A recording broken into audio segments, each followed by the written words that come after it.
మీకు రైతుల బతుకు తెలిస్తేనా, బతుకు విలువ తెలిస్తేనా, పంటల విలువ తెలిస్తేనా?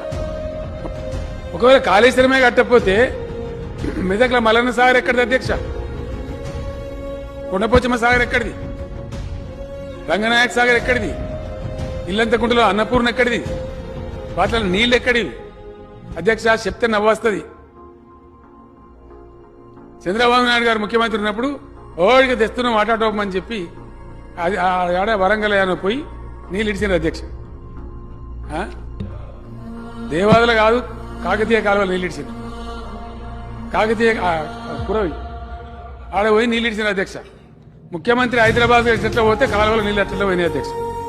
మళ్ళీ ఆయన ఎట్లా హైదరాబాద్ వాపస్ వచ్చాడు, నీళ్ళు కూడా వాపస్ వచ్చేసి నీళ్ళు పోయి కురవి ముడ్డించుకొని హైదరాబాద్ వాపస్ చేసింది కథ. ఈ తర్వాత రాలేక జీవితంలో ఇవాళ ఎక్కడి అధ్యక్ష? అద్భుతమైన జలధారం, ఎంత అద్భుతమైన జలధారం. నేను దేవుణ్ణి నమ్ముతా అధ్యక్ష, పాత విధానాలు నమ్ముతాం. కొన్ని ఎక్కడ నది దాటినా పెద్దలు ఇచ్చిన విజ్ఞానం ప్రకారం ₹1 బిల్లును నాణ్యం వేసుకుంటూ పోతాం అధ్యక్ష. నేను అనేక సందర్భాల్లో గోదావరి దాటిపోయి మళ్ళీ దాటి వస్తా ఉంటే డబ్బులున్నాయో నీళ్ళు ఇద్దామంటే, నీళ్లున్నాయో డబ్బులు ఇద్దామంటే గోదావరిలో అసలు నీళ్లు కనబడకపోయేది అధ్యక్ష.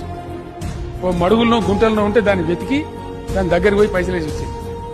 కానీ ఈరోజు అధ్యక్ష, నేను మన మంచిర్యాల ఆసిఫాబాద్ పోయి రిటర్న్ వస్తుంటే ఆ బ్రిడ్జి మీద ఆపితే, మా చందర్ ఎమ్మెల్యే ఆపితే కళ్ళ ముందర ఒక సముద్రం లాంటి గోదావరి, ఆనాడు ఎండిపోయి దుమ్ము కొట్టుకొని పోయిన గోదావరి. మీకు ఏమర్థమవుతుందని నాకు అర్థం కాదు. నీళ్లు మోటార్ పెట్టకుండా గోదావరికి 2 దిక్కులు కూడా 5-5 కిలోమీటర్ల దూరంలో నీళ్లు కక్కుతున్నాయి బోర్లన్నీ. పర్కులేషన్ జరిగి అద్భుతంగా గోదావరిలో నీళ్లు ఆపితే కరెంటుతో ప్రమేయం లేకుండా నీళ్లు కక్కుతున్నాయి అధ్యక్ష. బోర్లు ఫోటోలు వస్తున్నాయి పేపర్లలో, టీవీలలో. ఎన్ని బ్యారేజీలు అధ్యక్ష గోదావరి మీద?